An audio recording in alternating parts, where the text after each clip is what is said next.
Hello everyone, how's it going? Nice Friday to you here. Um, Basically in this video I want to talk about doing WWE doing a Survivor Series match with John Cena and The Rock both being on the same team. Now, I've heard a lot of different things about it, who would be on their team, who wouldn't be on their team, as my phone rings. Um, it always seems to do that in like the worst possible time, right? But there's a lot of talk going on. There's a lot of speculation going on, and as it stands right now, it looks like John Cena and The Rock will be on the Survivor Series team.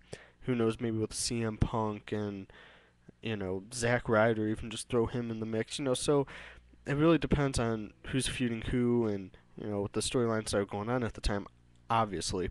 But from what I gathered, I think it will work because of the name value that The Rock and Cena bring.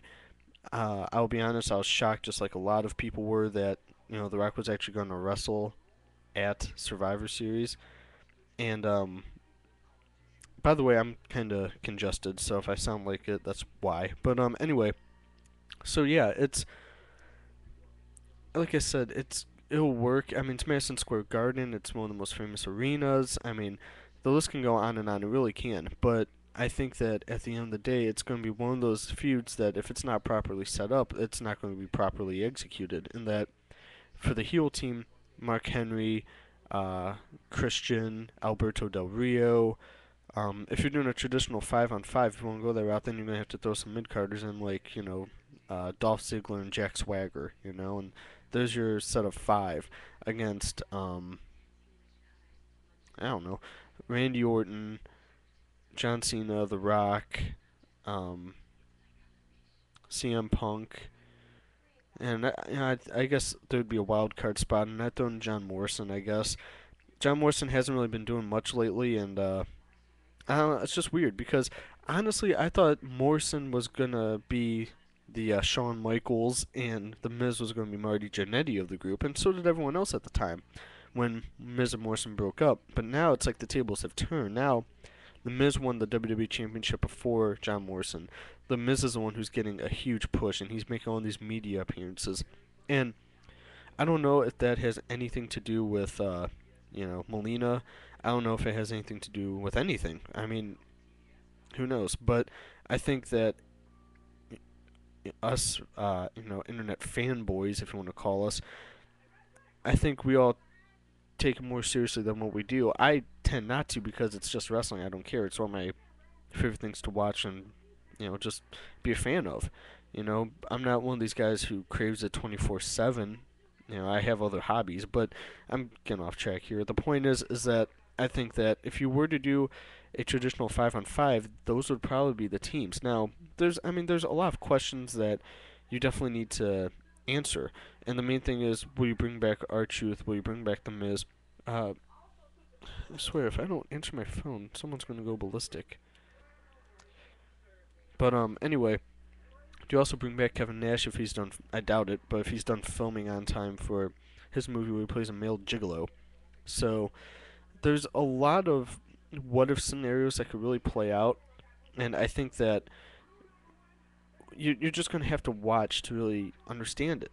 And it's WWE right now. It's one of those times if you are a brand new fan or if you've watched the '90s wrestling and just now getting back into it, it's not really a good time because I mean you can understand it all you want and everything, but WWE nowadays they're relying so much on storylines, and that the fact with the whole CM Punk thing being the unspoken voice of the voiceless and getting his name out there, you're gonna tune into Survivor Series and you're gonna see CM Punk being the rebel he is, and team with a bunch of fan favorites, and you're gonna be like, well, that doesn't make sense.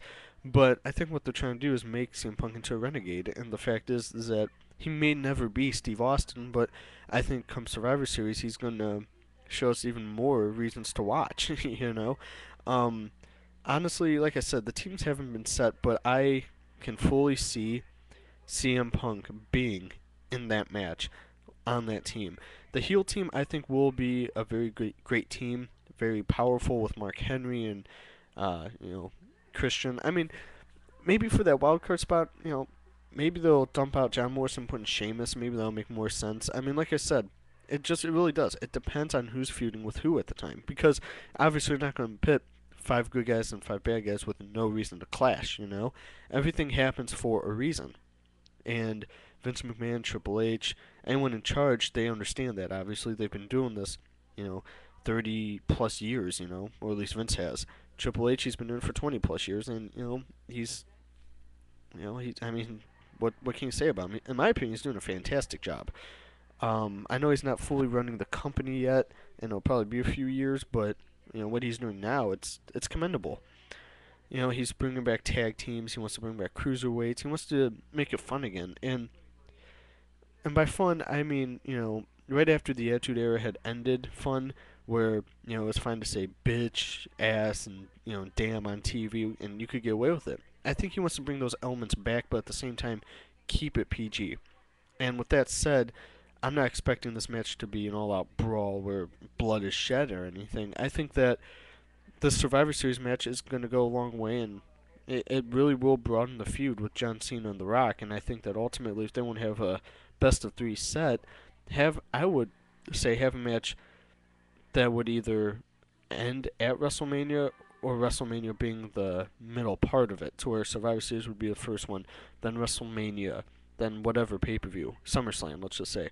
Or what they should have done was just build it up, have TLC as a match, and then have one at, I don't know if Elimination Chamber, and then having the final one at WrestleMania a month later. So, I mean, they really could have just done a lot more with it, but I think what they are doing is they're methodically planning it out. The Rock, I'm assuming, probably has some kind of verbal commitment with WWE. I highly doubt he signed anything, but I mean that's just my honest opinion. So, alright, well, thanks for watching, and as always, I will see you guys next week.